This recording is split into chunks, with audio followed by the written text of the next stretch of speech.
হজ যাত্রীদের সঙ্গে কুশল বিনিময়ে প্রধানমন্ত্রীর। আগামীতে খরচ আরও কমানোর আশ্বাস। এখন পর্যন্ত ছেড়েছে 6টি ফ্লাইট। কোনো অনিয়ম হলে ব্যবস্থার হুঁশিয়ারি। আন্তর্জাতিক মুদ্রা তহবিলের দেয়া ঋণের কিস্তি ছাড়ে আশাবাদী অর্থমন্ত্রী। যুক্তরাষ্ট্রে আইএমএফের সঙ্গে বৈঠক। 15 দিনের মধ্যে অমীমাংসিত ইস্যু সমাধানের আশা। জ্বালানি সংকটের মধ্যে আশার আলো রূপপুর পারমাণবিক বিদ্যুৎ কেন্দ্র। চলতি মাসে ইউরেনিয়াম লোডিং শুরু হচ্ছে প্রথম ইউনিটের উৎপাদন প্রক্রিয়া। পূর্ণ সুফল পেতে লাগবে আরও 1 বছর। পাহারাদারকে জিম্মি করে একে একে 6টি জুয়েলার্সে ডাকাতি। মাদারীপুর সদরে একটি বাজারে সিন্দুক সহ কয়েক কোটি টাকার স্বর্ণ লুট। পিটিয়ে আহত করা হয় আরেক দোকান কর্মচারীকে। কম্পিউটার শিক্ষক হিসাবে জয়েন করছি। কম্পিউটার শিক্ষকের মানে সনদটাই জাল। না, সরকার তো সেটা না, আমার রুমে বসে কথা বলি। শ্রেণীকক্ষ শিক্ষার্থী ছাড়াই কলেজ অধ্যক্ষের সনদ জাল। ঢাকা ঠিকানা নেই সিটি ইন্টারন্যাশনাল। নামকা ওয়াস্তে কার্যক্রম গ্রামের স্কুলে কঠোর শাস্তির তাগিদ।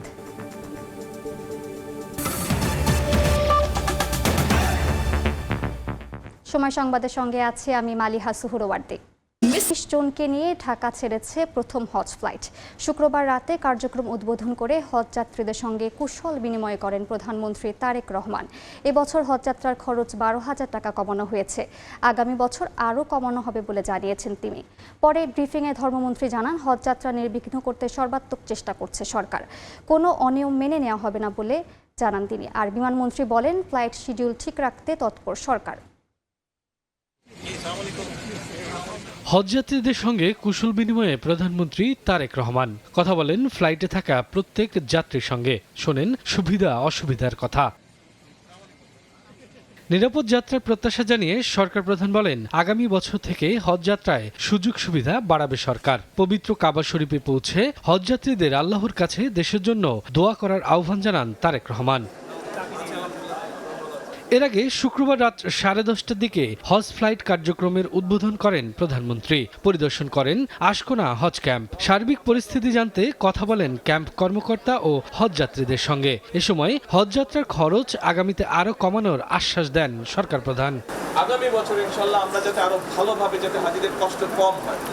এইবার একটা জিনিস আমরা করতে পেরেছি, আমরা 12,000 টাকার মতন কম করতে পেরেছি। পরে ব্রিফিংয়ে ধর্মমন্ত্রী জানান, হজযাত্রা নির্বিঘ্ন করতে সর্বাত্মক চেষ্টা করছে সরকার। কোনো ধরনের অনিয়ম মেনে নেওয়া হবে না। আর বিমান প্রতিমন্ত্রী বলেন, হজ ফ্লাইটের সময়সূচি ঠিক রাখতে এয়ারলাইন্স ও এজেন্সির সঙ্গে প্রতিনিয়ত যোগাযোগ রাখছে কর্তৃপক্ষ। হজের উন্নয়নের জন্য যা প্রয়োজন তাই করা হবে। কোনো অন্যায়, কোনো অনিয়ম সহ্য করা হবে না। আগামীবার হজ যাত্রা আরও সুন্দর হবে, সাবলীল হবে এবং হাজিরা আর এই বিগত দিনের মতো এই কষ্টে পড়বে না, এটা আমরা আশা রাখছি। প্রথম দিনে 14টি ফ্লাইট ছেড়ে যাবে হজযাত্রীদের নিয়ে। এবছর বাংলাদেশ থেকে হজ পালনে সৌদি আরব যাবেন ৭৮,৫০০ জন। শফিকুজ্জামান রুবেল, সময় সংবাদ, ঢাকা। এখন পর্যন্ত ঢাকা ছেড়ে গেছে হজের 6টি ফ্লাইট। এই মুহূর্তে আশকোনা হজ ক্যাম্পে আছেন সহকর্মী নাজবুস সালিহি। সরাসরি যাচ্ছি তার কাছে। আজ 18 তারিখ। আজকে মোট 14টি ফ্লাইট পরিচালিত হবে হজ যাত্রীদেরকে নিয়ে পবিত্র নগরী মক্কার উদ্দেশ্যে। এখান থেকে যাত্রা শুরু করবে। এখন পর্যন্ত মোট 6টি ফ্লাইট ইতোমধ্যেই ঢাকা ছেড়ে গেছে যাত্রী বোঝাই করে। এই মোট 14টি ফ্লাইটে আজকে 5,794 জন যাত্রী, প্রায় 6,000 যাত্রী যাবে আজকে।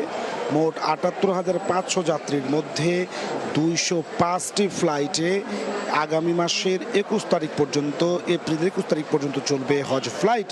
এই 78,500 যাত্রীকে কোনো প্রকার বাধাবিঘ্ন ছাড়াই নিরাপত্তার সাথে পৌঁছে দিতে পারবে, সেই প্রত্যয় আসলে ব্যক্ত করছে হজ এজেন্সিগুলো এবং অন্য এখানে যে আশকোনা যে হজ ক্যাম্প কর্তৃপক্ষ রয়েছে তারা আমাদেরকে জানাচ্ছেন যে এখন পর্যন্ত যে 6টি ফ্লাইট ছেড়ে গেছে হয়েছে সেই প্রত্যেকটি ফ্লাইটে ভিসা জটিলতায় কেউ যেতে পারেননি এমন কোনো ঘটনা এবার ঘটেনি। অর্থাৎ ৭৮,০০০ যে 500 হজ যাত্রী যাবেন গতকাল পর্যন্ত সেই যাত্রীদের প্রায় ৭৮,৩১১ জন যাত্রীর ভিসা কিন্তু হয়ে গেছে। তার মানে এবার একদিকে যেমন ভিসার সংকট নেই, ভিসা যথাসময়ে টাইমলি হয়ে গেছে, অন্যদিকে হচ্ছে বিমান বাংলাদেশ থেকে শুরু করে ফ্লাইনাস এবং হচ্ছে সৌদি যে এয়ারলাইন্স রয়েছে মোট 205টি যে ফ্লাইট পরিচালিত হবে তাতে আসলে তারা ফ্লাইটের কোনো শিডিউল বিপর্যয় হবে না এবং যথাসময়ে ফ্লাইটগুলো ছেড়ে যাবে পর্যাপ্ত যাত্রী থাকায়। সেই কথাগুলো কিন্তু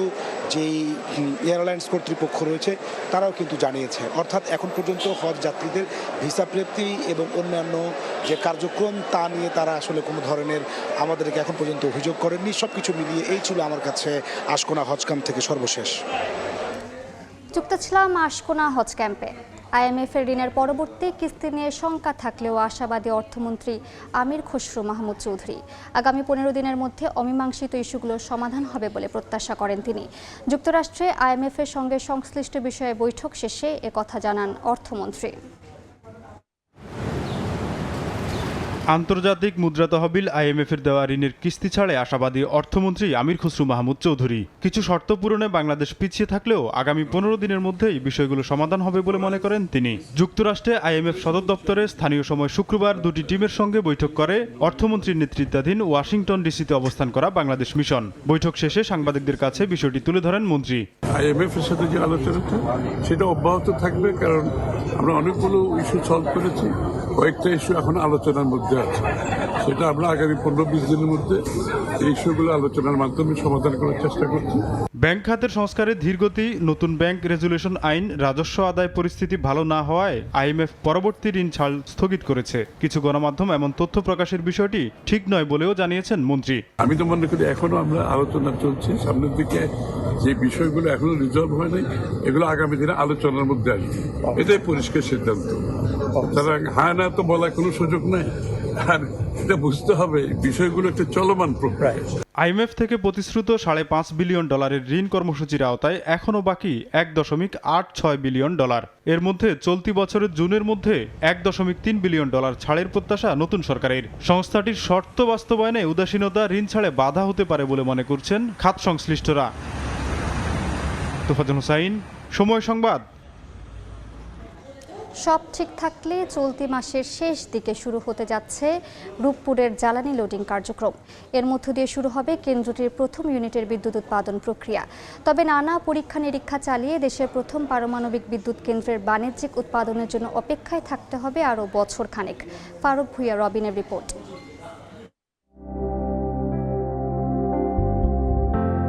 প্রায় ৩৫০০ কিলোমিটার দূরের রাশিয়ার নভোসিবিরস্ক থেকে রূপপুরে প্রথমবারের মতো পারমাণবিক জ্বালানি বা ইউরেনিয়াম আসে ২০২৩ সালের সেপ্টেম্বরে। এরপর কারিগরি ও নিরাপত্তাগত দিক যাচাইয়ে দেশের প্রথম পারমাণবিক বিদ্যুৎ প্রকল্পটিতে বহু স্তরে চলে পরীক্ষামূলক কার্যক্রম। অবশেষে দেশে ইউরেনিয়াম আসার ২.৫ বছর পর ফুয়েল লোডিং কার্যক্রমের আনুষ্ঠানিক অনুমোদন পেল রূপপুরের প্রথম ইউনিট। ফলে বিদ্যুৎ উৎপাদনের প্রক্রিয়া শুরু করতে থাকছে না আর কোনো বাধা। ইনশাল্লাহ সব দিকে ভালো আছে। একদিন তো দেখি নেই, অনেকদিন ধরে অবজার্ভ করতেছি, তারপর সবকিছু দেখলাম না এখন ঠিক আছে। আমরা রাশিয়ান লোকদেরকে ডেকে এনে তাদেরকে ভিওসেফটি বলে, তারাও ইন্সপেকশন করছে। নির্মাণ প্রকল্পের নীতি নির্ধারকরা বলছেন চলতি মাসের শেষ দিকে শুরু হতে পারে রূপপুরের প্রথম ইউনিটে জ্বালানি লোডিং কার্যক্রম। তবে তার মানে এই নয় সহসাই রূপপুর থেকে মিলবে পুরোদমে বিদ্যুৎ। এ পর্যায়েও বেশ কিছু পরীক্ষা নিরীক্ষার আন্তর্জাতিক বাধ্যবাধকতার মাইলস্টোন পেরোতে হবে প্ল্যানটিকে। সব মিলিয়ে এই মেগা প্রকল্পটির সুফল পেতে অপেক্ষা করতে হবে আরও অন্তত বছর খানেক। রিয়েক্টর থেকে যে গ্রিড পর্যন্ত এই যে প্রত্যেকটা ধাপে ধাপে প্রত্যেকটা যন্ত্রপাতি ইনস্ট্রুমেন্ট ঠিক আছে কিনা রিয়েল টাইমে প্রত্যেকটারই অনেক ধরনের টেস্ট করতে হয়। তো এটা খুবই কেয়ারফুলি করতে, এই জন্য সময় নিতে হয়। দেখেন 6 মাস থেকে 12 মাস পর্যন্ত সময় নিতে হয় এই পরীক্ষা নিরীক্ষা, এবং গ্রিডের সিনক্রোনাইজেশনও কিন্তু খুবই গুরুত্বপূর্ণ। এই বিষয়গুলো আন্তর্জাতিক মান অনুযায়ী সেগুলো পালন হচ্ছে কিনা সেগুলো দেখে রেগুলেটরি বডি আবার একটা ফাইনাল একটা লাইসেন্স দেবে, যেটাকে বলা হয় কমার্শিয়াল অপারেশন ডেট। বৈশ্বিকভাবে অন্যান্য বিদ্যুৎ কেন্দ্রের তুলনায় যথেষ্ট স্পর্শকাতর হিসেবে বিবেচিত পারমাণবিক প্রকল্প, তাই পুরোদমে বিদ্যুৎ উৎপাদনে যাওয়ার আগে তৃতীয় পক্ষের মাধ্যমে রূপপুরের কারিগরি ও নিরাপত্তাগত দিক যাচাইয়ের পরামর্শ বিশেষজ্ঞদের। আমরা যেহেতু রাশিয়া টেকনোলজি আমরা বসাচ্ছি, বিওসেফটি রোসাটমের একটা সাবসিডিয়ারি অর্গানাইজেশন, তো আমাদের রেগুলেটরি বডি খুবই নবাগত। এই যে লাইসেন্সিং প্রক্রিয়াটা যে আমরা লাইসেন্স দিচ্ছি, এটা যদি আমরা একটা থার্ড পার্টি দিয়ে যদি আমরা করতাম, আমরা ভেরিফিকেশন করাইতাম, রিকমেন্ড করতাম, তাহলে কিন্তু আরও শক্তিশালী হতো। প্রকল্প সূচিতে নির্ধারিত চালুর সময় পেরিয়ে গেছে অনেক আগেই, ফলে ব্যয়ও বেড়েছে আর্থিকভাবে। তাই বিলম্ব না করে দ্রুত চালুর পরামর্শ বিশ্লেষকদের। 1200 মেগাওয়াট করে রূপপুরের 2 ইউনিট থেকে মিলবে মোট 2400 মেগাওয়াট বিদ্যুৎ, যা দেশের একক কোনো বিদ্যুৎ কেন্দ্রের সর্বোচ্চ উৎপাদন সক্ষমতা। ফারুক ভূঁইয়া, রবিন, সময় সংবাদ, ঢাকা। দিন যত বাড়ছে জ্বালানি তেল সংকট ততই প্রকট হচ্ছে।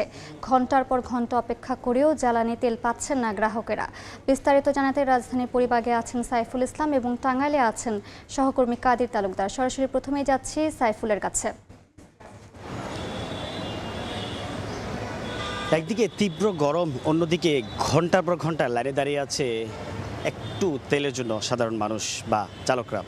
তারা বলছেন যে আসলে সরকারের পক্ষ থেকে বরাবরই কিন্তু বলা হচ্ছে যে তেলের সংকট নেই দেশে, আরও 2 মাস চলবে। আমরা যদি একটু সিরিয়ালটা দেখাই, তারপর বলি যে আমাদের ক্যামেরায় দেখাই যাচ্ছে যে এখানে নজেলে তেল দেয়া হচ্ছে। এই যে যারা তেল নিতে এসেছেন তাদের অপেক্ষা কিন্তু 1 ঘন্টা না, দীর্ঘ 10 ঘন্টারও বেশি। আমরা এখানকার আগত চালকদের সাথে কথা বলে বুঝতে পেরেছি, কেউ গতকাল রাত 10টা থেকে সিরিয়াল দিয়েছে, এখন সকাল 10টা বাজলো। তার মানে প্রায় 12 ঘন্টার বেশি সময় ধরে কিন্তু এখানকার চালকরা অপেক্ষা করছে শুধুমাত্র তেল নামক সোনার হরিণের জন্য। তাদের অভিযোগ বরাবরের মতোই আছে, যে বলছেন সরকারের পক্ষ থেকে কেন বারবার বলা হচ্ছে দেশে মজুদ আছে 2 মাস চলবে, তারপরেও এই যে পরিস্থিতি সেটি কেন? এই উত্তর কিন্তু এখানকার আগত চালকরা খুঁজছেন। তারা বলছেন এই পরিস্থিতি থেকে তারা মুক্তি চান। বরাবরের মতোই কিন্তু বলা হচ্ছে যে দেশে সংকট নেই, তারপরেও বেশ কিছু পাম্প আমরা রাজধানীতে বন্ধ পেয়েছি। তো যদিও অনেক চালক বলছেন যে এই যে পাম্পগুলি বন্ধ, সেগুলি এক সময় যদি চালানো হয় তাহলে কিন্তু যে পাম্পগুলি বন্ধ আছে, তেল দিচ্ছে না, সেই প্রভাবটা কিন্তু খোলা যে পাম্পগুলি সেগুলিতে পড়বে না। তবে সর্বোপরি বলা যায় যে এখানকার এই যে চালকরা আছেন তারা বরাবরের মতোই কিন্তু বলছেন যে এই পরিস্থিতি থেকে তারা মুক্তি চায়। যে পাম্পগুলি বন্ধ আছে সেগুলি যেন একই সময়ে খোলা হয়, তাহলে কিন্তু যে পাম্পগুলি খোলা আছে সেগুলির উপর থেকে কিছুটা হলেও প্রভাবটা কমবে। এই ছিল আমার কাছে রাজধানীর তেল সরবরাহের সর্বশেষ খবর। আমরা যাব টাঙ্গাইল আমাদের আরেক সহকর্মী গোলাম কাদিরের কাছে, জানবো ওখানকার পরিস্থিতি। সারা দেশের মতো টাঙ্গাইলে জ্বালানি তেলের তীব্র সংকট দেখা দিয়েছে। ঘন্টার পর ঘন্টা অপেক্ষা করেও এই যে যারা বাইকার আছে, মোটরসাইকেল চালক রয়েছে, তারা কিন্তু তেল পাচ্ছে না। বেশিরভাগ ক্ষেত্রেই অনেকেই কয়েক ঘন্টার পর ঘন্টা অপেক্ষা করে তেল না পেয়েও চলে যাচ্ছে। এর কারণ হচ্ছে আসলে সাধারণত স্বাভাবিক সময়ে যে তেলগুলা দেওয়া হতো, এখন বর্তমানে কিন্তু তার চাইতে অনেক বেশি তেল কম দেওয়া হচ্ছে, অর্থাৎ অর্ধেক তেল দেওয়া হচ্ছে। পাম্প মালিক এবং শ্রমিকদের সাথে আমরা কথা বলে যে বিষয়টি জানতে পেরেছি যে আসলে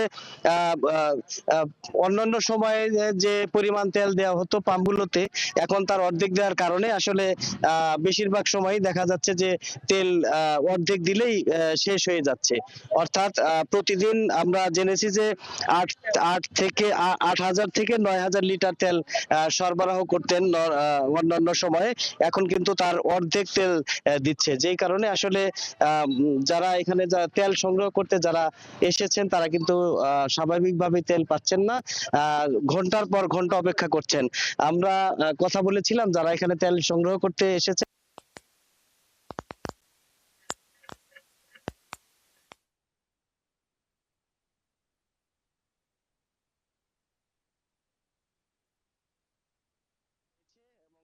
অনেকেই কিন্তু বেশিরভাগ সময় দেখছি যে তারা তেল না পেয়েই চলে যাচ্ছে। আমরা কথা বলেছি এখানে যারা তেলের পাম্পে যারা কর্মচারী রয়েছেন তাদের সাথে তারা বলেছে যে আসলে সকাল থেকে তেল দেওয়া শুরু হলেও আর মাত্র কয়েকজনকে আসলে তেল দেওয়া হবে, তারপরে তেলগুলো শেষ হয়ে যাবে। আবার আজকে যখন আবার নতুন করে তেল আসবে তখন কিন্তু তেল দিতে পারবে। এছাড়া এই যে দেখছেন যে লম্বা সিরিয়াল, এই লম্বা সিরিয়ালে এরা যে কষ্ট করে আসলে দাঁড়িয়ে আছে, এই দাঁড়িয়ে থাকা লোকগুলো আসলে স্বাভাবিকভাবেই তারা তেল না পেয়ে আজকের মতো তাদেরকে এই পাম্প থেকে ফিরে যাবে। এছাড়াও তারা বিভিন্ন পাম্প থাকলেও আসলে সব পাম্পেই কিন্তু তেল দেওয়া হচ্ছে না, যেই কারণে এই যে এই পাম্প সেই পাম্প করে ঘুরতে ঘুরতে যারা বাইকার রয়েছে তারা কিন্তু নাজেহাল অবস্থায় রয়েছে। তারা বলছে যে কর্তৃপক্ষ যদিও বলছে যে পর্যাপ্ত পরিমাণে তেল আছে, আসলে বাস্তবতা আসলে ভিন্ন রকম। তেল না পেয়ে তারা চরমভাবে বিপাকে পড়েছে। তো এই ছিল আসলে আমার কাছ থেকে টাঙ্গাইলের তেল সরবরাহের বিস্তারিত খবর। যুক্ত ছিলাম টাঙ্গাইলে, এর আগে ছিলাম ঢাকার পরিবাগে। ভবন নেই, শ্রেণীকক্ষ নেই, শিক্ষার্থীও নেই, আছে কেবল শিক্ষক, পাচ্ছেন নিয়মিত বেতন। কলেজের অধ্যক্ষের সনদও জাল। শুধু তাই নয়, কলেজের ঠিকানা ঢাকার মতিঝিল, তবে কার্যক্রম গ্রামের নাসিরাবাদ উচ্চ বিদ্যালয়ে। সময় টেলিভিশনের অনুসন্ধানে উঠে এসেছে ভয়ঙ্কর এই জালিয়াতির তথ্য। শিক্ষাবিদরা বলছেন দৃষ্টান্তমূলক শাস্তির আওতায় আনতে হবে কলেজ কর্তৃপক্ষকে। খোরশেদ আলমের ক্যামেরায় আব্দুল্লাহ শাফির অনুসন্ধানী প্রতিবেদনে বিস্তারিত।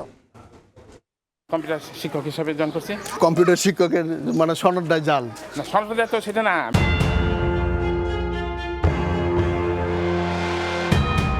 সময় সংবাদের কাছে তথ্য ছিল শিক্ষকদের সনদ জালিয়াতির, কিন্তু কেঁচো খুঁড়তে গিয়ে বেরিয়ে এলো সাপ। সম্প্রতি পরিদর্শন ও নিরীক্ষা অধিদপ্তর 471 জন শিক্ষকের জাল সনদের তালিকা পাঠায় শিক্ষা মন্ত্রণালয়ে। এই তালিকায় দেখা যায় ঢাকা সিটি ইন্টারন্যাশনাল কলেজের অধ্যক্ষ মাহবুবুল ভূঁইয়ার নাম, ঠিকানা মতিঝিলের শহীদবাগ। কয়েক ঘন্টা ঘুরেও কলেজের দেখা মেলে না। ঢাকা সিটি ইন্টারন্যাশনাল কলেজ মতিঝিলের শহীদবাগ এবং শান্তিবাগ এলাকার যেই জায়গাটিতে এই কলেজটি থাকার কথা সেখানে আমরা গুগল করেছি এবং স্থানীয়দের সঙ্গে কথা বলেছি, কিন্তু কোথাও এই কলেজটির অস্তিত্ব খুঁজে পাইনি আমরা। স্থানীয় দুজনের তথ্য অনুসরণ করে সময় সংবাদ যায় শান্তিবাগ উচ্চ বিদ্যালয়ে। সেখানেই নাকি ঢাকা সিটি ইন্টারন্যাশনাল কলেজ, কিন্তু স্কুল ছাড়া কলেজের কোনো নাম ফলক নেই। ভিতরে ঢুকতেই দেখা হয় দুই নিরাপত্তা রক্ষীর সঙ্গে। ওইখানে শুরু করছিল কত বছর আগে? অনেক দিন। আর এখানে কয় বছর ছিল? 8-10 বছর আছে। রেগুলার কলেজ করার কোনো স্টুডেন্ট বেশি থাকতো না, 5-4 জন 10 জন এরকম থাকতো। একটা কলেজে যা দরকার এরকম স্টুডেন্ট তাদের ছিল না। তাহলে কলেজটির নতুন ঠিকানা কোথায়? শান্তিবাগ স্কুলের নিরাপত্তা রক্ষীরা সঠিক তথ্য দিতে না পারলেও অনুসন্ধানের এক পর্যায়ে কলেজের একজন স্টাফের মোবাইল নাম্বার মেলে। ত্রিমোহনী থেকে পরে ফোনালাপের সূত্র ধরে সময় সংবাদ ছুটল নাসিরাবাদ গ্রামের দিকে। মূল সড়ক পেরিয়ে নড়াই নদীর ত্রিমোহনী ব্রিজ পেরিয়ে গ্রামীণ ছায়া ঘেরা পরিবেশে নাসিরাবাদ স্কুল। 6তলা ভবনের উচ্চ বিদ্যালয় লাগোয়া নাসিরাবাদ সরকারি প্রাথমিক বিদ্যালয়। পাশেই আরও একটি ভবন, জাতীয় পতাকা উঠছে, কিন্তু ঢাকা সিটি ইন্টারন্যাশনাল কলেজ কোথায়? ওইটা তো হাই স্কুল, আমি কলেজটা দেখতে আসছি। কলেজের কারো দেখা তখনও না পেলেও স্কুলের ফাউন্ডার পরিচয় দেয় এক ব্যক্তির চেষ্টা প্রশ্নবাণে আক্রমণের। এক পর্যায়ে এলেন কলেজের অধ্যক্ষ মাহবুবুল ভূঁইয়াও। না, আপনার কিছু বলেন না, আমি না কি করবে না করবে সেটা তো আমরা বুঝবো, তাই না? আমার রুমে বসে কথা বলি। না ঠিক আছে। না, আসেন। প্রতিবেদনের শুরুর সেই প্রশ্নের উত্তর এবার হাতের কাছেই। ভবন নেই, ক্লাসরুম নেই, নেই শিক্ষার্থী। অধ্যক্ষ জানালেন তিনি কলেজে যোগদান করেছিলেন কম্পিউটার শিক্ষক হিসেবে। কপাল গুণে তিনিই এখন সর্বেসর্বা অধ্যক্ষ। তবে যেই সনদ বলে চাকরি নিয়েছিলেন সেই সনদটিও জাল। আমাকে অভিযোগ করছে এবং আমাকে জবাবে প্রতিবেদন দিয়েছে, প্রতিবেদন জমা দিয়েছি। আচ্ছা, কি আছে সেটা তো মন্ত্রণালয় দেখবে। জানান 24 জন শিক্ষকের সবাই এমপিওভুক্ত। শিক্ষার্থী না থাকলেও বেতন পাচ্ছেন নিয়মিত। টিচাররা 24 জন, স্টুডেন্টও তো মনে হয় 24 জন নাই। হ্যাঁ, স্টুডেন্ট 24 জন আছে তো নাই সে না। আমার গত বছর আমাদের 27 জন পরীক্ষার্থী ছিল। ভাড়াটারা কিছুই দিতে পারেন না? ভাড়াটা ছাত্র নেই, ভাড়া দিব কোথেকে? টাকা পয়সা তো পাচ্ছেন ঠিক আছে। এটা তো মজার ব্যাপার। এটা মজার বিষয়। তাহলে কলেজ খোলার দিনে শিক্ষার্থীরা কোথায়? এই প্রশ্নের জবাব নেই কারো কাছে আছে অনুনয় অনুরোধ। আমরা দীর্ঘদিন চাকরি করছি, এটা প্রতিষ্ঠানকে ধ্বংস হয়ে যাক, এটা তো আপনিও চান না। শিক্ষা প্রতিষ্ঠানে নিয়মিত পরিদর্শন করে থাকে শিক্ষা মন্ত্রণালয়ের পরিদর্শন ও নিরীক্ষা অধিদপ্তর। তারা সশরীরেই শিক্ষা প্রতিষ্ঠানে গিয়ে প্রতিবেদন দেন, কিন্তু ঢাকা সিটি ইন্টারন্যাশনাল কলেজের ক্যাম্পাসে যেখানে নেই সেখানে কিভাবে তারা এখনো বেতন ভাতা পাচ্ছেন এই বিষয়টা আমরা খতিয়ে দেখব, যে আমাদের নিরীক্ষা এবং পরিদর্শনের আওতা নিয়ে আসবো। শিক্ষাবিদরা বলছেন এমন পরিস্থিতি শিক্ষকদের জন্য লজ্জার, দ্রুত দৃষ্টান্তমূলক শাস্তির দাবি তারা। শিক্ষাক্ষেত্রে যখন শিক্ষকেরা এটা করে সেখানে আসলে চরম নৈতিক অধঃপতন। আমি মনে করি যে এটার একটা দৃষ্টান্তমূলক শাস্তি পাওয়া উচিত। 471টি ভুয়া শিক্ষক সনদের একটি মাত্র যাচাই করতে গিয়ে সময় সংবাদ পেয়েছে কিভাবে স্কুলের পেটে ঢুকে গেছে আস্ত একটা কলেজ। বাকিগুলোর পরিস্থিতি কেমন সেই প্রশ্ন রয়েই যাচ্ছে। আব্দুল্লাহ শাফি, সময় সংবাদ, ঢাকা। সময় সংবাদে আরও থাকছে। পানি বিদ্যুতের অভাবে মুখ থুবড়ে পড়েছে চট্টগ্রামের আবাসন প্রকল্প। 3 দশক পর সংযোগ পাচ্ছে কর্ণফুলী, জুটছে না অনন্যার। নতুন আরও 3টি হাউজিংয়ের পরিকল্পনা সিডিএর।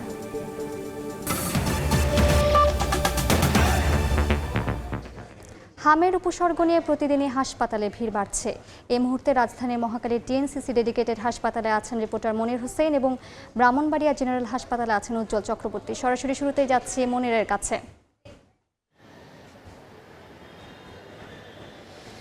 হাসপাতালগুলোতে হামের যে রোগীর সংখ্যা সেই সংখ্যা ক্রমেই বাড়ছে। বিশেষ করে রাজধানীর যে কয়টি হাসপাতালে হামের চিকিৎসা দেওয়া হচ্ছে, বিশেষ করে ডিএনসিসি ডেডিকেটেড হাসপাতাল, সংক্রামক ব্যাধি হাসপাতাল এবং বাংলাদেশ শিশু হাসপাতাল, এই হাসপাতালগুলোতে কিন্তু রোগীর সংখ্যা বাড়ছে এবং এই বাড়ার পরিমাণের কারণ হিসেবে আমরা জানতে চেয়েছিলাম, যেটি আসলে হাসপাতাল কর্তৃপক্ষের থেকে জানানো হয়েছে। যেহেতু ঢাকার বাইরে থেকে বিভিন্ন জেলা থেকে রোগীরা এখন সরাসরি ঢাকায় আসছেন এবং এই হাসপাতালগুলোতে আসছেন, যার কারণেই কিন্তু এই হাসপাতালগুলোতে রোগীর চাপ কিছুটা বাড়ছে। যেমনটা আসলে আমরা জানিয়েছিলাম, এই মুহূর্তে আমরা যে রাজধানীর ডিএনসিসি ডেডিকেটেড হাসপাতালে আছি, এই হাসপাতালে গতকাল রেকর্ড সংখ্যক একদিনে সর্বোচ্চ হামের রোগী ভর্তি হয়েছে 121 জন এবং সবশেষ আমরা যেটি আসলে আজকে জানতে পেরেছি, আজকে কিছুটা রোগী সংখ্যা কমেছে। এখন গতকালকে যেখানে ভর্তি ছিল 420 জন, সেখানে আজকে ভর্তি আছে 377 জন হামের রোগী এবং তারা চিকিৎসা নিচ্ছেন এবং তাদের মধ্যে সংকটাপন্ন অবস্থায় আইসিইউতে আছে 52 জন এবং তাদের মধ্যে থেকেই আসলে চিকিৎসকরা বলছিলেন যে এদের মধ্যে অনেকেই সংকটাপন্ন অবস্থায় এখানে আসে, যার কারণে আসার সঙ্গে সঙ্গে তাদের আইসিইউ সাপোর্ট লাগছে এবং চিকিৎসকরা যেটি বলছেন, এই যে হামের যে প্রাদুর্ভাব, এই হামের প্রাদুর্ভাব কমানোর জন্য এখন একমাত্র যেই ভ্যাকসিনেশন কার্যক্রম চলছে, সেই ভ্যাকসিন কার্যক্রমের মাধ্যমে টিকা নেওয়া, অর্থাৎ 6 মাস থেকে 59 মাসের যে বয়সী শিশুরা আছে তাদেরকে টিকা নিতে হবে এবং টিকা নেওয়ার পাশাপাশি যে স্বাস্থ্যবিধি, সেই স্বাস্থ্যবিধি মেনে চলতে হবে। অর্থাৎ যেই শিশুদের জ্বর সর্দির মতো উপসর্গ দেখা যাচ্ছে তাদেরকে আইসোলেশন করার পরামর্শ দিচ্ছেন তারা। তো এই ছিল রাজধানী থেকে হামের প্রাদুর্ভাবের সবশেষ খবর। আমার কাছে যেতে চাই ব্রাহ্মণবাড়িয়ায়, সেখানে আছেন সহকর্মী উজ্জ্বল চক্রবর্তী। ব্রাহ্মণবাড়িয়া ক্রমশ হামের আক্রান্তের সংখ্যা বাড়ছে। গত 24 ঘন্টায় ব্রাহ্মণবাড়িয়া 250 শয্যা বিশিষ্ট জেনারেল হাসপাতালে অন্তত 17 জন রোগী ভর্তি হয়েছেন, আমরা যেমনটা জানতে পেরেছি। এরপরে কিন্তু রোগী সংখ্যা বাড়ছে ক্রমশ। এখানকার যে বিশেষজ্ঞ চিকিৎসকরা আছেন তারা আমাদেরকে জানিয়েছেন মূলত উষ্ণ আবহাওয়া এবং পরিবেশের বৈরিতার কারণেই এই রোগের প্রাদুর্ভাব দিন দিন বাড়ছে। যদিও এখানে ব্রাহ্মণবাড়িয়াতে এখন পর্যন্ত 202 জন রোগীর চিকিৎসা নিয়েছেন। আক্রান্তদের মধ্যে 8 জন শনাক্ত হয়েছে। চিকিৎসকরা বলছেন এখানে যারা আছে রোগী তাদের যে নমুনা, অর্থাৎ এই আইসোলেশন সেন্টার থেকে নমুনা সংগ্রহ করে ঢাকাতে পাঠানো হয়, সেখান থেকে শনাক্ত যে রিপোর্টগুলো আসার পরে কেবল তারা এখানে ঘোষণা করেন যে কারা শনাক্ত হয়েছে। আমি এখানে কথা বলেছিলাম ব্রাহ্মণবাড়িয়া যারা সিভিল সার্জন ডাক্তার নোমান মিয়ার সাথে। তিনি আমাদেরকে জানিয়েছেন মোট 5.5 লক্ষ টিকা প্রস্তুত করা হয়েছে। এখন পর্যন্ত 71,000 শিশুকে হামের টিকা দেওয়া হয়েছে। আগামী 20 তারিখ এই হামের বিষয়ে ক্যাম্পিং শুরু হবে, উপজেলা পর্যায়ে সেটি শুরু হবে এবং উপজেলা পর্যায়ে শুরু হলেই যে হামের যে প্রাদুর্ভাব সেটা অনেকাংশে কমে আসবে। আসবে বলে তিনি আমাদেরকে নিশ্চিত করেছেন। আমি কথা বলেছিলাম ব্রাহ্মণবাড়িয়া সদর হাসপাতাল তত্ত্বাবধায়ক রতন কুমার ঢালির সাথে। তিনি বলছেন তাদের পক্ষ থেকে সব ধরনের চেষ্টা করা হচ্ছে যেন যে শিশুরা যারা আক্রান্ত হয়ে আছে তাদেরকে যে চিকিৎসা দেওয়া বিশেষজ্ঞ চিকিৎসকের মাধ্যমে সেটি কিন্তু কার্যক্রম চলছে। আমরা প্রশ্ন করেছিলাম যে হঠাৎ করে কেন বাড়ছে এই রোগের প্রাদুর্ভাব। তিনি বলছেন উষ্ণ আবহাওয়া, তীব্র গরমের কারণে এটি মৌসুমি এবং সেটি বেড়ে থাকে পর্যায়ক্রমে, সেটি কিন্তু কমে আসবে বলে তিনি আমাদেরকে নিশ্চিত করেছেন। এখানে হাসপাতালে যারা আছেন রোগী এবং তাদের স্বজনদের সাথে আমরা কথা বলেছিলাম, তারা বলছেন এই হাসপাতালে এসে অনেকেই সুস্থ হয়ে বাড়িতে যাচ্ছেন। চিকিৎসকরা কিন্তু আমাদেরকে এমনটাই জানিয়েছেন। তো এইটুকু ছিল আমার কাছে ব্রাহ্মণবাড়িয়া 250 শয্যা বিশিষ্ট জেনারেল হাসপাতাল থেকে হামের সর্বশেষ তথ্য। যুক্ত ছিলাম ব্রাহ্মণবাড়িয়ায়, এর আগে ছিলাম ঢাকায়। মাদারীপুরে একটি বাজারে 6টি স্বর্ণের দোকান থেকে সিন্দুক সহ কয়েক কোটি টাকার স্বর্ণ লুট করে নিয়ে গেছে ডাকাতেরা। বিস্তারিত জানাতে ঘটনাস্থল হাউসদি বাজারে আছেন রিপোর্টার সঞ্জয় কর্মকার অভিজিৎ। সরাসরি যাচ্ছি তার কাছে।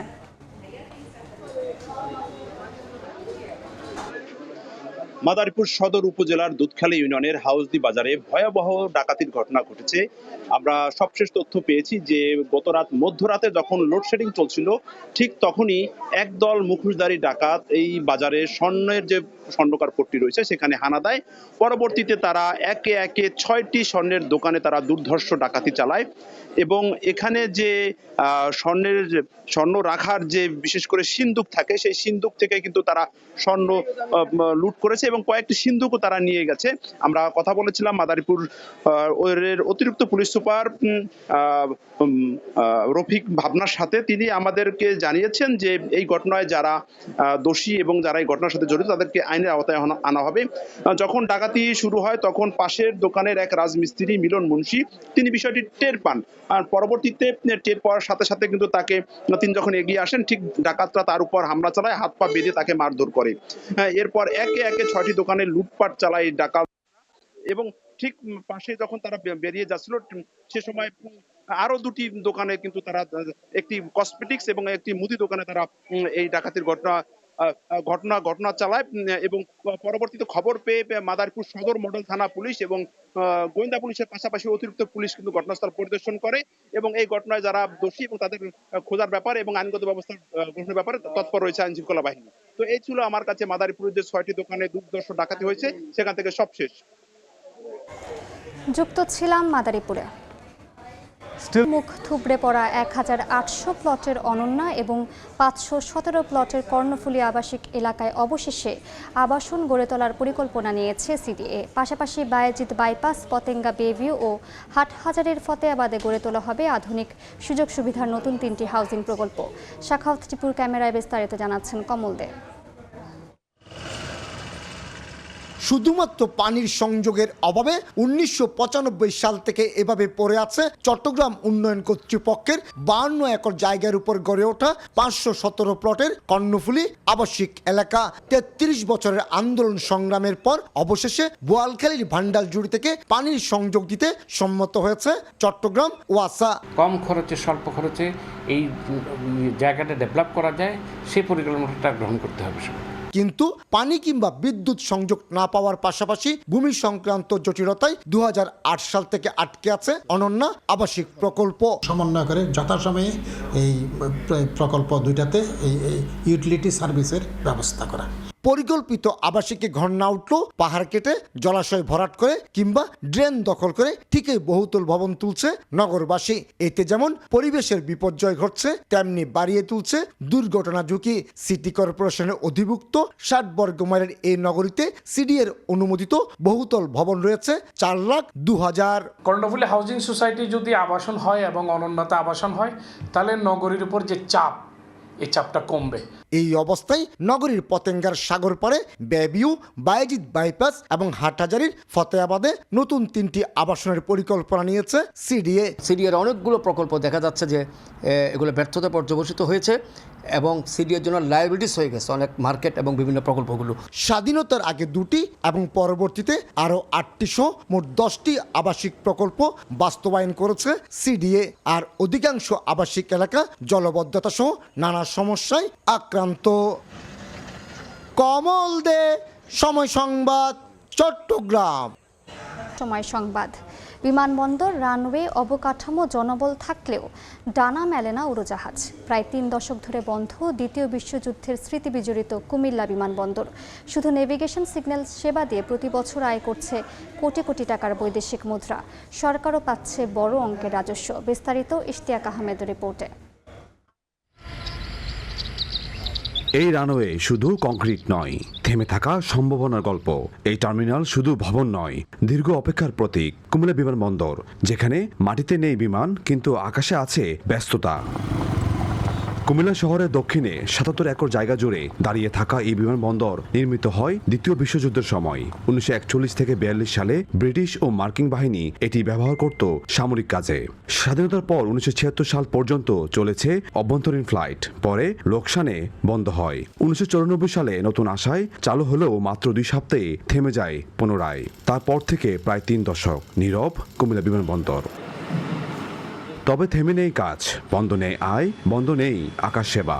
ভারত, সিঙ্গাপুর, থাইল্যান্ড সহ বিভিন্ন দেশের প্রতিদিন প্রায় ২৫ থেকে ৩০টি উড়োজাহাজ এই নেভিগেশন সুবিধা ব্যবহার করে চলাচল করে। কুমিল্লা এয়ারপোর্ট সাপেক্ষে একটা এয়ারপোর্ট কতটুকু দূরত্বে আছে সেটা নির্ণয় করে। বিমানবন্দরের পাশেই কুমিল্লা ইপিজেডে রয়েছে ৪৬টি দেশি বিদেশি কারখানা। আন্তর্জাতিক মানের বিমানবন্দর চালু হলে বিদেশি বিনিয়োগ বাড়বে, দ্রুত কার্গো পরিবহন হবে, বাড়বে শিল্পায়ন, বলছেন বিশ্লেষকরা। কুমিল্লা কিন্তু আগের যে কোনো সময়ের চাইতে অনেক বেশি সমৃদ্ধ। এখন পণ্য পরিবহন যখন সহজতর হবে, বিদেশি এবং দেশি বিনিয়োগ মিলিয়ে এখানে একটি ইন্ডাস্ট্রিয়াল হাব এখানে তৈরি হবে। প্রতি বছর হাজার হাজার মানুষ কুমিল্লা থেকে বিদেশে যাচ্ছেন কাজের সন্ধানে। করতে যেতে হয় ঢাকা, সিলেট, চট্টগ্রাম। কত সময় এবং পয়সা সবকিছু সেইভাবে আমাদের কুমিল্লাবাসীর একটা জোর দাবি যে আমাদের কুমিল্লাতে একটা আন্তর্জাতিক মানের এয়ারপোর্ট হোক। যে বিমানবন্দর উড়োজাহাজ ছাড়ে আকাশপথ নিয়ন্ত্রণে ভূমিকা রাখে, যে বিমানবন্দর বন্ধ থাকা সত্ত্বেও আয় করে কোটি টাকা, সেটি চালু হলে কত বড় অর্থনৈতিক শক্তিতে রূপান্তরিত হবে কুমিল্লা। এখন প্রশ্ন, এই সম্ভাবনার রানওয়ে আর কতদিন থাকবে নীরব? ইশতিয়াক আহমেদ, সময় সংবাদ। সময় সংবাদ। চট্টগ্রামে অনুষ্ঠিত হচ্ছে ন্যাশনাল মেরিটাইম ইনস্টিটিউটের ২৮তম ব্যাচ প্রশিক্ষণার্থীদের প্রিসি রেটিংসের পাসিং আউট প্যারেড। এতে প্রধান অতিথি হিসেবে বক্তব্য রাখছেন নৌ পরিবহন মন্ত্রী শেখ রবিউল আলম। সরাসরি যাচ্ছে সেখানে। হিসাবে কিন্তু রাষ্ট্রের জনগণের যে সক্ষমতা, আমাদের যে স্মার্টনেস, সেটাকে কিন্তু আপনারা প্রতিষ্ঠিত করবেন। সো আপনারা কিন্তু আমাদের সম্পদ, আপনারা জাতির সম্পদ, এভাবে আপনারা নিজেকে বিল্ড আপ করবেন। আমি মনে করছি এই যে ট্রেনিংটা আপনারা নিলেন, আমি জানি কিনা আমি মানে বুঝতে পারছি না। বাংলাদেশ জাতীয়তাবাদী দলের সরকার ৯১তে নির্বাচিত হয়ে ক্ষমতায় এসে প্রথমেই কিন্তু এই development of seaman training school প্রতিষ্ঠার উদ্যোগ নেয়। আমার যতটুকু মনে পড়ছে ১৯৯২ সালের ৭ই অক্টোবর একনেকে কিন্তু এই ধরনের একটা প্রতিষ্ঠান করার সিদ্ধান্ত গৃহীত হয় এবং তারপর ১৯৯৩ এবং ৯৪তে ন্যাশনাল মেরিটাইম ইনস্টিটিউট প্রতিষ্ঠা করা হয় এবং ট্রেনিংটা শুরু হয় তার পরের বছর ১৯৯৪-৯৫ সালে। সেখান থেকে যদি বলি প্রায় ৪,৫০০-এর মতো আপনাদের মতো এরকম রেফারেন্স তৈরি করা হয়েছে। সময় সংবাদ। এবার খেলার খবর। আজ থেকে শুরু বহুল আকাঙ্ক্ষিত ঢাকা প্রিমিয়ার লিগ ক্রিকেটের দলবদল। মিরপুর শেরে বাংলা ক্রিকেট স্টেডিয়ামের সিসিডিএম কক্ষে 2 দিন ব্যাপী চলবে এই দলবদল কার্যক্রম। আমিনুল ইসলাম বুলবুলের বোর্ডের সঙ্গে সংগঠকদের দ্বন্দ্বের কারণে এই মৌসুমে ডিপিএল খেলতে রাজি ছিল না সংখ্যাগরিষ্ঠ ক্লাব, যে কারণে ঘরোয়া ক্রিকেটে নেমে এসেছিল স্থবিরতা।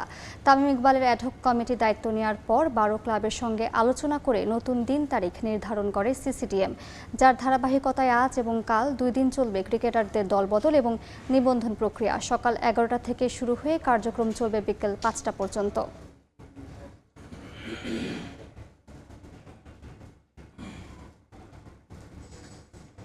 এ পর্যায়ে শীর্ষ সংবাদগুলো জানিয়ে দিচ্ছি আরেকবার। হজ যাত্রীদের সঙ্গে কুশল বিনিময়ে প্রধানমন্ত্রীর আগামীতে খরচ আরও কমানোর আশ্বাস। এখন পর্যন্ত ছেড়েছে 6টি ফ্লাইট, কোনো অনিয়ম হলেই ব্যবস্থার হুঁশিয়ারি। এবং আন্তর্জাতিক মুদ্রা তহবিলের দেয়া ঋণের কিস্তি ছাড়ে আশাবাদী অর্থমন্ত্রী। যুক্তরাষ্ট্রে আইএমএফের সঙ্গে বৈঠক, 15 দিনের মধ্যে অমীমাংসিত ইস্যু সমাধানের আশা।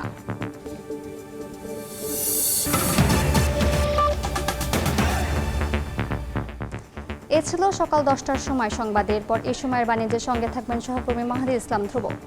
মালিহা, আপনাকে ধন্যবাদ। এই সময়ের বাণিজ্য নিয়ে আসছি কিছুক্ষণ পর, সঙ্গেই থাকুন সময়।